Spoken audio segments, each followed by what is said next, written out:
I don't know if we've had a bigger single game than this so far in Park to Prem. It is the FA Cup final. We take on Chelsea, a Chelsea team I beat last month in the league. And if we do win it, we qualify for this, the Europa League. Now, am I ready for European football? Not at all. But I wouldn't say no to it. Yes, folks, how is it going? A warm welcome back to Park to Prem. We are yet to have our budget set for next season. That will be determined by if we get European football or not. But I'm looking at the overall bank balance, and I'm already relishing some transfers. Maybe some today, definitely some starting next week. But today, of course, we are going to be finishing off season number 9, our first season in the Premier League. And while the league season has already concluded, and we have finished 14th, which I feel like is not a bad season by any means. Bit annoying that Swansea, who were promoted with us, have actually finished above us in the league. But I am just going to look at the XG table and feel a little bit annoyed. An expected position based on expected points of 9th. If only we'd scored closer to our XG. We had an XG of 59.25. We only scored 48 goals this season. You might be able to figure out where I might want to strengthen the team this coming summer. Now, in terms of the matches since we last here, we've had a strong finish in the league, but we knew we'd secured safety. So, in all honesty, I used these as a bit of a learning experience. We, of course, beat Chelsea, as you've already seen. After that, we took on Tottenham at home. We actually got a 2-2 draw in this game. Gave Tanko an appearance. He popped up with an assist in his first ever Premier League game.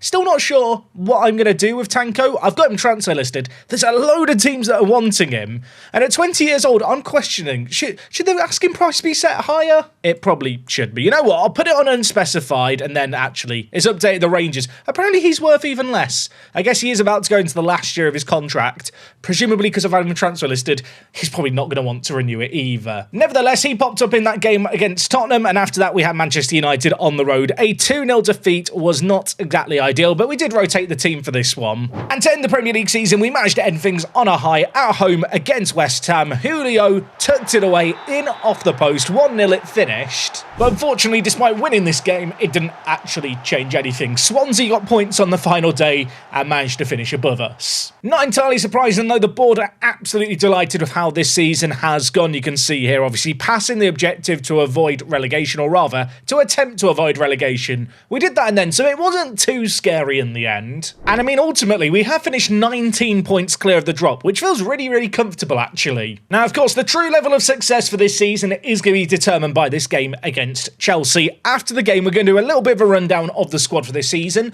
I'm going to go and look at some former fan favourites for you guys as well later on in today's episode. And then we are going to discuss the squad planning and kind of what I'm thinking going into the summer, because I feel like, depending on what happens today, the actual approach for the summer really could change quite a lot. I have to say now, this is the most kind of criminal thing I think in FM26, and that is really saying something. This tree view, I just want to show you how we got to the final, and I'm greeted by this. Like, who approved this? Of course, in the first round of this competition, we took on Southampton and won 5-0. We then managed to beat Stoke City in the fourth round of the competition, again away from home. And following on from that, back-to-back clean sheets against Coventry and Luton. You might note here, all the way through this competition, we took on championship teams until last time out where we won 5-0 against Crystal Palace. If we can win today against Chelsea without conceding a goal, I wonder if that is some kind of FA Cup record. Admittedly, Chelsea versus the teams we've taken on prior to this point, a slightly different level of opposition, I think it's safe to say. You know, we have had a fortuitous run through the competition. Notts County did some giant slaying for us. In terms of Chelsea's season, they've actually finished outside of the European spot, so they are going to be desperate to win this game. Failure to win it, they're in trouble. Elsewhere, Man City, finishing 9th this season, also having a really bad year. Now, I did decide to organise a game against our under-21s to try and sort out the match sharpness, because there was a bit of a gap between matches. As a result of that, there are a few players a little worse for wear when it comes to their condition, but their match sharpness is maxed out as a result. It's always a tricky balance, I feel like, match sharpness versus condition. Overall, though, I think we have to be happy with the state of our squad going into this game against Chelsea. The only player missing is Morrissey, and the reason he's missing is he's cup-tied. Obviously, he played for Norwich City in the third round before we signed him. In terms of the team for this game, though, we aren't going to stick with the system that I've obviously been constantly tinkering with this year. The two tracking wingers remain a ever-present part of the team, and in the midfield, Cardozo is still playing as an advanced playmaker. Our upturn in form recently is of note. I think that is down to the advanced playmaker being brought in, and also is ditching the wide centre-backs in favour of the ball-playing centre-backs that I put dribble more on. I feel like it's just given us a bit more balance. Now, Maria Garcia is coming back from injury, so that is maybe a little bit of a concern, but at the same time, he is just too good of a player, I feel like, to drop in this kind of game. Our entire season pretty much hinges on this game here. Chelsea have had an awful year. We've had an okay year. I feel like if we win this, it's a great year. But if we don't win it, it's kind of, it's not good. It's not bad. Bit of an eventful year, actually. Gonna try and get all the players inspired. I trust you to make the difference. Make me proud. Aguiar, here since we were in League One. Julio, here with us since the Championship. This is a team that has some players that have been around for a really long time. Perhaps the fact that our defence has been the big foundation of this year, and that's where a lot of new players came in this season, isn't exactly a coincidence. But when I look in the final third, I think we've got enough about us to rob something here at Wembley. It's going to be tough. We are massive underdogs, but who doesn't want an upset? Okay, ladies and gentlemen, it is the FA Cup final. It is only ever our second final at Wembley. Of course, the semi-final was played here. Last time we were here for a final, we lost against Scunthorpe. And who is 34? Pearce. Blake Pearce is off the pitch injured. He has a knock. That is a bit concerning with our system. We'll keep him on for now, but keep an eye on that, because that is, suboptimal. What is the injury? A knee injury. Knee's that one thing that I don't feel like you should really mess with. But the issue I've got is the options I've got on off the bench are Addons, who I think has proven at this kind of times this year he's not quite ready for this level of football. Or I do go with Christian Bendel. I mean, Bendel is not bad. He's not the best defensive of kind of defensive midfielders in terms of he's not going to put in a crunching tackle for you. But to be honest, when you've got three centre-backs behind kind of two defensive mids, I feel like there's a little less pressure on the defensive mids to be world-class defenders. I feel bad for the American. I hate using a sub so early, but I do just think it's the most sensible thing to do here. I don't want to see a long-term injury, and I don't want to concede a goal because we've got a wounded soldier on the field. Anyway, Chelsea in possession. Satpayev back to Cole Palmer. Played wide. Garnacho in behind. Back post. Satpayev scores. Oh, that is painful. First goal conceded of our FA Cup campaign. Ball is just played over the top. Garnacho finds a little bit of space. I tell you what, that is a great pass, isn't it, on the half volley to keep it alive. And yeah, Pereira just couldn't win the aerial battle. You might remember that last game we made a bit of a change, didn't we, to deal with opposition's wider players. I'm going to try it again here. That instruction change, of course, is to have our wing-backs man-mark the wide attacking players of the opposition. I'm trying to remember the other changes I made last game. I'm pretty sure I changed our pressing kind of defensive mids to just regular defensive mids. And I'm also going to change our instruction when we don't have the ball to trap inside. These are changes that actually worked really well against Crystal Palace. They're the kind of changes that if they work again here, by some miracle, they might just become a main staple of the team. Because I think they are a great way to help us potentially deal with that wide threat that a lot of teams do possess against us. I feel like our wing-backs, the athleticism they have, they're capable of getting back into position and kind of marking players tightly. You kind of forget Sassi and Garcia are absolutely rapid and great in the air too. Lorik through the middle, that is scary. Oh my word, Nana has just had his pants pulled down. I don't know how else to describe that. What a finish. I mean, we knew this game against Chelsea was going to be tough. Lorik through the middle just makes the run and he chips the keeper. He's made Nana look like a right wally there. Half an hour played in this game. Chelsea have scored from the two shots they've had on target all game. It's not like they've dominated this match by any means, but obviously an issue we've had this year has been scoring goals on occasion. And having gone 2 goals down, we find ourselves in a near impossible situation, you have to think at this point. And I know maybe tactics do play a slight role in it. I think we have to remember the context of, in terms of actual player quality, we are right down at the bottom of the Premier League. They've scored again. It's 3-0. This is not how this season was meant to end. Just as a reminder, Notts County of League 2 came to Wembley and came and took on Chelsea. They only lost 3-0. We're currently as bad as a League 2 side. I guess at this point, there is nothing wrong with just taking a massive tactical swing. And if it's a miss, it's really not the end of the world. I'm going to bring in Julio and play him as a channel forward. I'm going to change Cardozo here to play as a channel midfielder. I really want to try and overwhelm them in this final third. Now, Silva can play at centre mid. Is it stupid to do something where Silva plays as like an advanced centre back where he steps up? I don't know if it is at this point. Vendel is not a defensive force, but I'll tell you what, 15 passing, 16 vision, I'm going to stick him as a midfield playmaker. I've got to take some gambles here. We might as well just try and score 3. Sassi and Garcia, I'm going to switch both to pressing wing-backs. They should still, though, keep the instruction that we had on them. Oh, look at that. They don't keep the instruction they have on them. Well, let me change that real quick. I'm just thinking at this point, we've got to try and win the ball a little bit, haven't we? Pressing wing-backs, set to mark tighter on their wider players. Let's try and force turnovers and try and catch them out. We've got to try something. Team instructions here. Let's get it to the fullbacks. Pass reception into space. And you know what? We're going lump ball. We're going lump ball. Bypass the press. Just lump it long if we need to. There is a bit of a degree of let's just throw a load of stuff at the wall and see what sticks. But at the same time, look, we're 3-0 down. They've not even played that well, Chelsea. Like, they've taken their opportunities. Fair play to them. When you look at the stats, yeah, we've not had a lot of the ball. We've not created anything. From a defensive point of view, it's been far from catastrophic. But obviously the scoreline suggests it's not been great. This is where I wish I could throw a water bottle. You've been terrible so far. Sort it out. Garcia can technically play right mid as well. Would it be the craziest idea to just play a 3-4-3? Aguiar can kind of play out on the right-hand side. So, well, I say that. He can't at all. But he's going to play out on the right-hand side now. Or actually, you know what? No. We'll play him as a splitting outlet centre forward. At this point, are you just watching a man have a mental breakdown whilst watching spreadsheets and dots on a screen? Quite potentially. But look, we might as well try something radical and silly. Like, we need 3 goals against a team that are infinitely better than us. And why not just throw on 3 strikers? 3-4-3. You know, I watched Syria back in the 90s when I was a wee lad. We're going to try and replicate it. Tell you what would be very awkward, though, if Chelsea just scored immediately from kickoff here. At the moment, they are just playing keep ball, and it is rattling me. It is winding me up a little bit. Kasugi, I mean, look at the time and space they've got.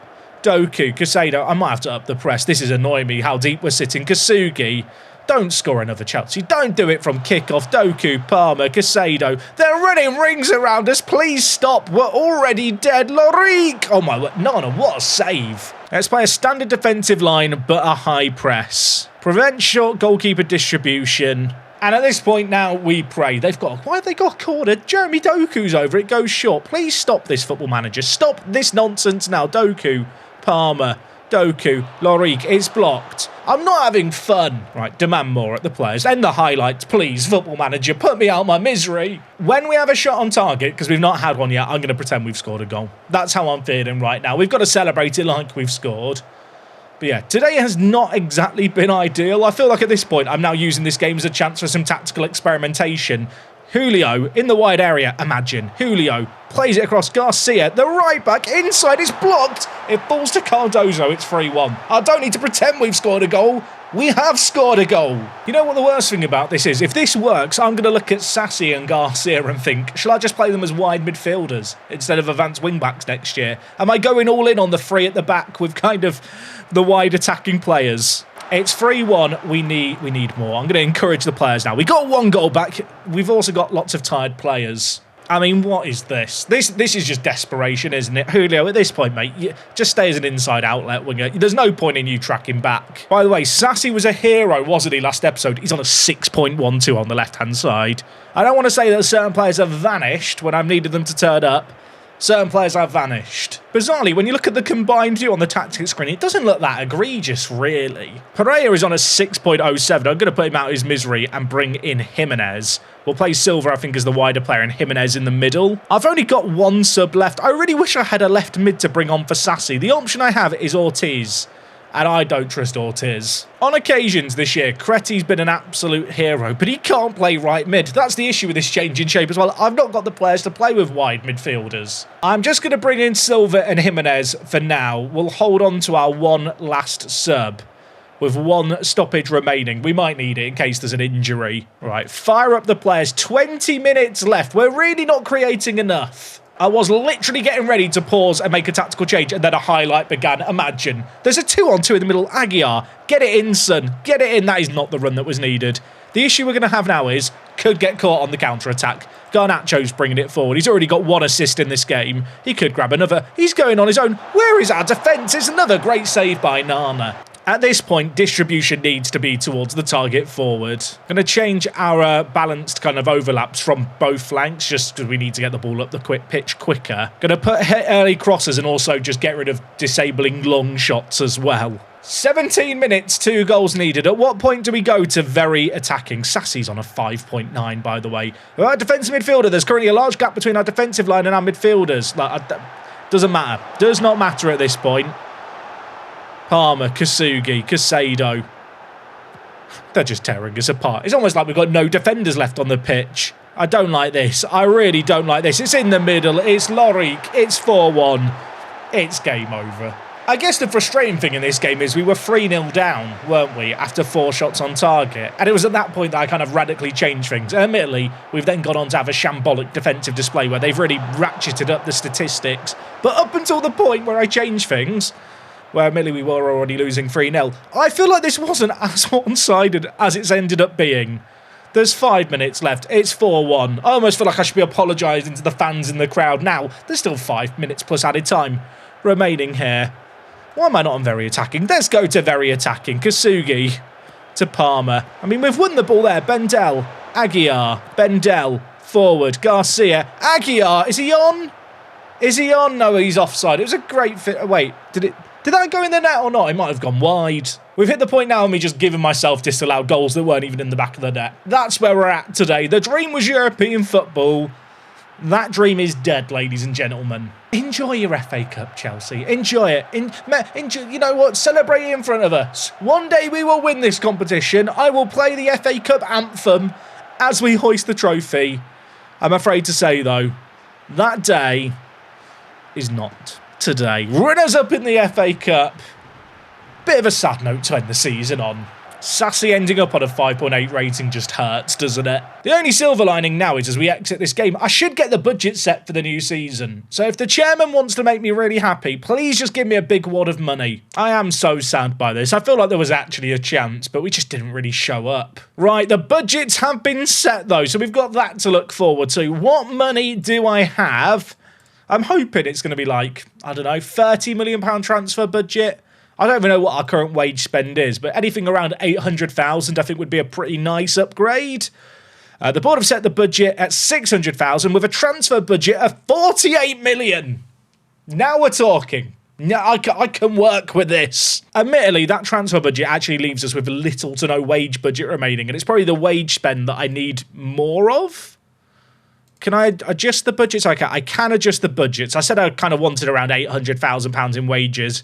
I can still do that. I'd have £37 million in transfer budget remaining. Now, I mentioned earlier the striking position being an issue. There's a transfer that I'm very tempted to go for right away, and it's Blake Turnbull from QPR. The issue is, it would be my entire transfer budget, but I do genuinely think he could be a future England international. Like, he's a very, very good striker. Admittedly, this year he got 1 goal in 24 in the Premier League, so maybe I shouldn't do it. Now, one man I had been keeping an eye on who's another England international is Graham Byrne. He was on loan at Sunderland this year from Liverpool. He's available on a free transfer. His contract's up at the end of the current year. He was in the national team. I was looking at him earlier on in the season because they had him transfer listed for cheap. I mean, a free transfer this good who's an England international. Would it be silly to say no? He is undoubtedly an upgrade on Aguiar. He's the kind of player who might not actually end up being the #1 player for us in terms of the go-to striker. He could be on the bench. But I want to get in some English representation, and he's available for free. He wants to be a starter player. He wants £76,000 to £97,000 a week. If I do that, that's going to completely ruin my wage structure. I feel like that might just be too much. I've talked about this before, right? I know some people are probably sat there thinking, what, £70,000? That is nothing to you as a Premier League team. And whilst that is kind of true, it shouldn't be a lot to a Premier League team. The issue is if I offer one key player £70,000, all the existing key players of the squad are also going to want that £70,000. So whilst it might only be an initial £70,000 off this wage budget, and it might have £150,000 kind of left over, the issue I'm going to have is that a lot of these players who are on maybe £20,000 to £30,000, who are kind of more senior squad members, are going to want a very similar wage, and all of a sudden my entire wage budget is spent up because of one signing that ruined the structure. I guess the other thing I've got to consider this year is there is a lot of interest in my players. Like someone like Aguiar, should I just cash in on him whilst the value is high? Is his value ever going to be higher than it is now? Wolverhampton Wanderers won him. He got 10 goals. The thing is, with someone like Aguiar, he's been here since we're in League One. Like, there's a poeticness to it all. Oh, and speaking of poetry, Zayn Alvarez did make an appearance this year. I played him in the final game of the season. He started the match at defensive midfielder, looked completely out of his depth, but he is running down his contract at the end of this year. But he has now played for us in every single division in every single season since the National League. So tick that off the bingo card for a Park to Prem series. We've had our main kind of long-term servant to the club, admittedly. I don't feel like he's ever been anyone's favourite player. Based on what we did last match where I played Garcia at right mid and Sassy at left mid, I've got a real temptation to try something a bit wacky, where I kind of have wing-backs that move into the wide midfielder area when we have the ball. It was something, and people might remember this, it was something that I tried in my Norwich City save game that we did over on YouTube at the start of the year, where I kind of played a system like this, where I played a 3-1-4-2 or a 3-5-2, but I had these wide kind of midfielders.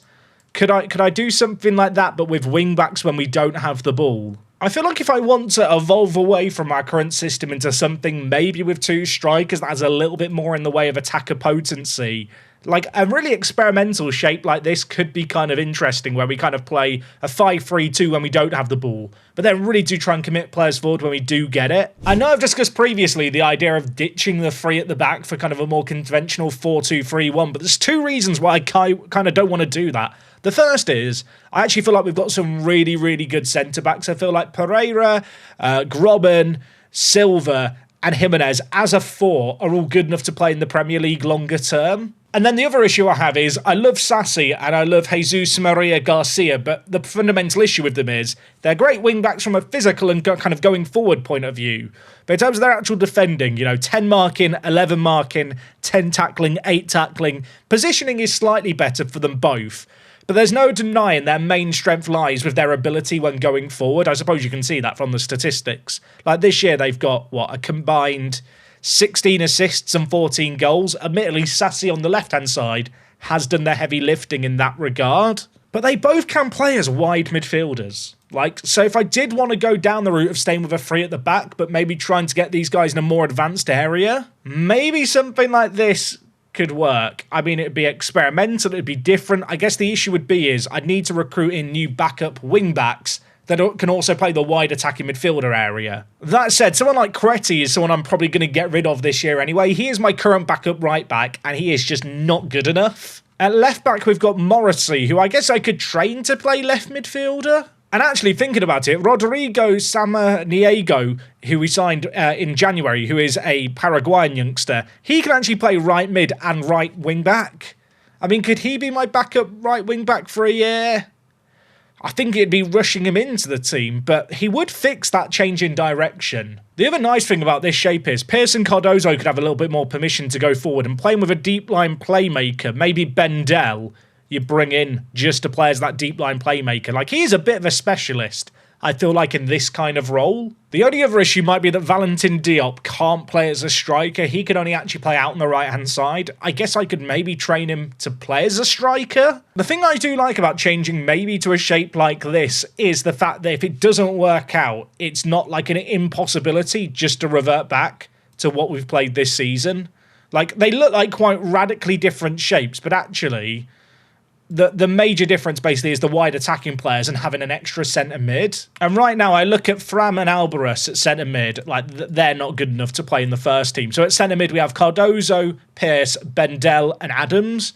Even if I stick with the two-man midfield, I'd probably be looking to recruit another centre mid already. I think the only challenge I could really see with this system is I'm going to need to get in 2 top quality strikers. Obviously, Aguiar's been the main man this year, but he was probably on his way out anyway. I suppose the question becomes, when I look across the current first team and the under-21s, do we have the players already at the club to like solve this? Could Spolyar be one of our strikers? I mean, he has been solid-ish this year. I feel like maybe I should have given him a few more starts to have a proper go. And I do still really like Zidane Ziddy. Like, I really, really like this bloke. I would love to give him some minutes because I feel like he could be a top quality player if he's just given an opportunity to play regular football.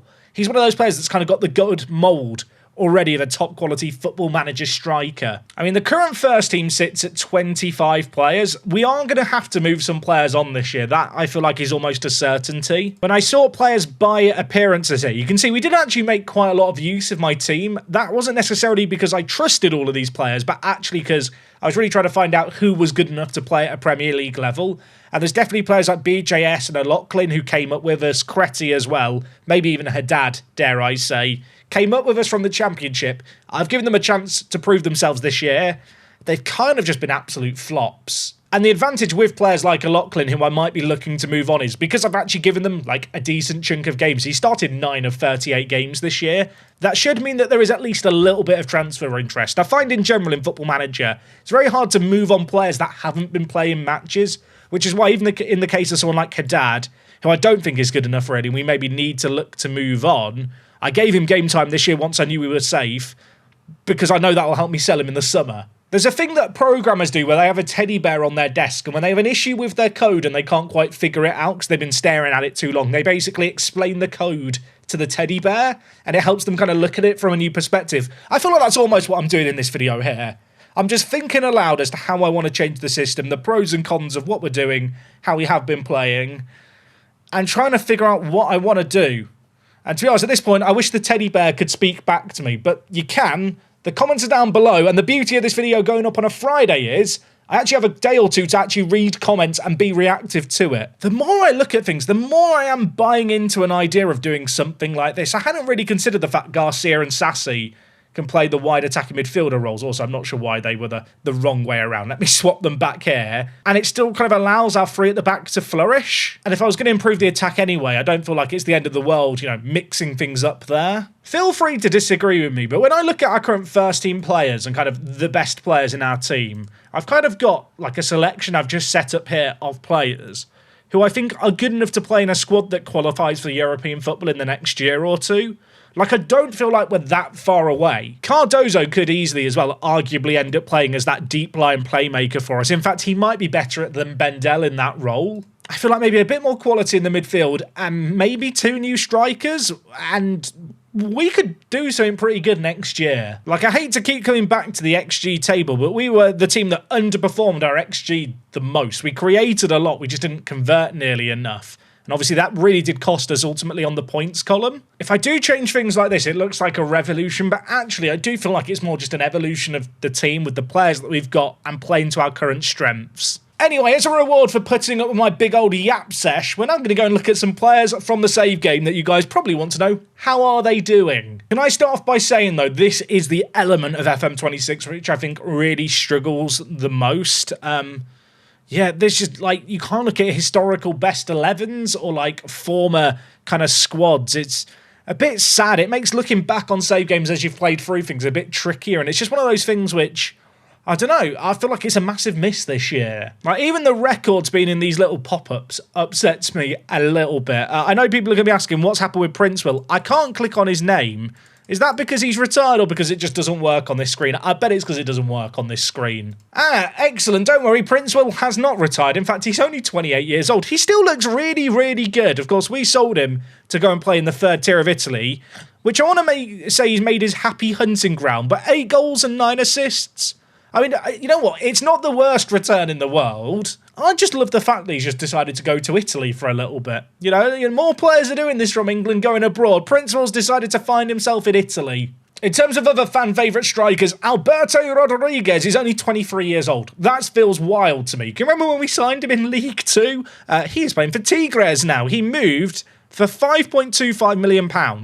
He has played 9 games this year and only got 3 goals. Not the craziest of returns, but the fancy move for 5 million is kind of wild. I do recall we got a little bit of a sell-on for that deal. In terms of his actual development, I feel like he was better than this when he was playing for us in League 2. And speaking of players who haven't developed, remember Michael King? Most goals by a player in a match, 3. Most assists by a player in a season, Mikey King. Most player of the matches, 13 he got back in the day. Well, he is playing for the dizzying heights of Wingate and Finchley in the National League. Not even the National League, the National League South. He got 8 goals that season. As a reminder, he got for us in 2028, 14 goals and 16 assists in the National League South. He peaked when he was like 17. I mean, look at him. He just didn't do anything. We sold him to Portsmouth, didn't we? We sold him for £99,000. He went on loan to Hereford and got 1 goal playing in the National League North and then was just released by Pompey. And since then, he's just been very mid in the National League, which is just sad. If you're wondering about Teo, our centre-back, still playing football. I say that, he's 26. Of course he's still playing football. He's a fringe player for Sheffield Wednesday. Of course, former club captain. What a pickup he was back in the National League. We sold him for £700,000. His performances so far probably don't live up to that price tag. Diakite, who was an absolute hero for us at wing-back, is playing in the National League for Wealdstone. He's not got an assist this year. As a reminder, if I go to his career stats here, he was getting like double-figure assists for us for multiple years. We sold him for £650,000.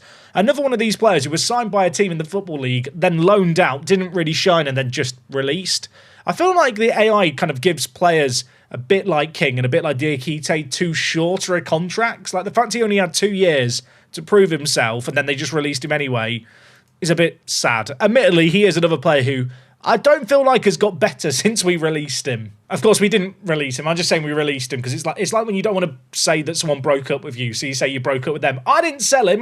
He didn't force my hand. I released him. It's the truth, honest. Suljic, by the way, has developed a little bit at Rangers over the last couple of years. I'm looking at that valuation and his ability thinking, well, if I'm going to stick with 3 at the back, like, could I? Should I? I don't know if he's technically gifted enough to play centre-back for us. At the same time, he might be interested in a move. The wages are probably going to be a problem. If you were wondering, in terms of legends, there is myself and Princewell, who were at the club during my tenure here, right at the top. In terms of icons, BJS has somehow managed to just push his way all the way into the icons list already, which feels a little bit wild. Like, don't get me wrong, he had 2 great years for us, but iconic?